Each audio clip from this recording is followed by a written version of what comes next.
క్రైస్తలో ఈరోజు దేవుని యొక్క వాగ్దానం యోహాను సువార్త 15వ అధ్యాయం 5వ వచనం.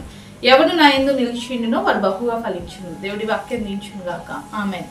అవునండి, దేవుని యొక్క వాక్యం సెలవిస్తుంది, ఎవరు దేవుడిలో నిలిచి ఉంటారో వారు బహుగా ఫలిస్తారని దేవుని యొక్క వాక్యం సెలవిస్తుంది. చాలాసార్లు మనం అనుకుంటాం కదండి, ఏ పని చేసినా అభివృద్ధిలోనికి రావట్లేదు, ఎలాంటి ఫలితం నా జీవితంలో నేను పొందుకోవట్లేదు, అన్నిట్లో నేను నష్టపోతూ ఉన్నాను, నేను ఆస్వాదించబడట్లేదు, అసలు ఏ పని చేసినా అది నష్టంగానే ఉంటుంది, నాకు సమాధానం లేదు అని మనం అనుకుంటాం.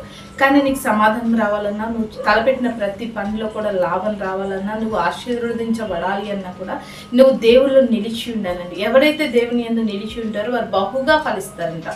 ఏదో ఫలించటం కాదు కానీ బహుగా ఫలిస్తారంట. ఇస్సాకు విత్తనం వేసిన కాడ 100 పంటను ఏం చేశాడంటే కోసాడంట. అదే రీతిగా ఎవరైతే దేవుళ్ళో నిలిచి ఉంటారో వారు బహుగా ఫలిస్తారని దేవుని యొక్క వాక్యం సెలవిస్తుంది.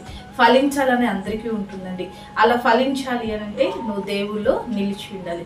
ఎప్పుడైతే నువ్వు దేవుళ్ళో నిలిచి ఉంటావో, దేవుళ్ళో నిలిచి ఉండడం అంటే ఆయన చిత్తానుసారంగా మనం జీవించడం.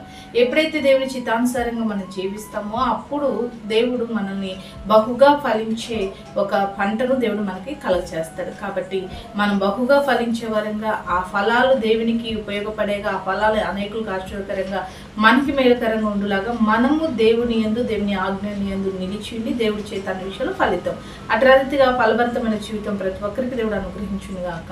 ఆమేన్. ప్రార్థన చేసుకుందామండి. సకల ఆశీర్వాదాల కారణభూతరమైన మా ప్రేపర్లకు తండ్రి యొక్క ప్రార్థన ప్రతి బిడ్డ జ్ఞాపకం చేసుకోండి. నీకు వేరే ఏం చేయలేము తండ్రి. నీలో నిలిచి బహుగా ఫలించే కృప ప్రతి ఒక్కరికి దయచేయమని యేసు నామములో ప్రార్థిస్తున్నాం తండ్రి.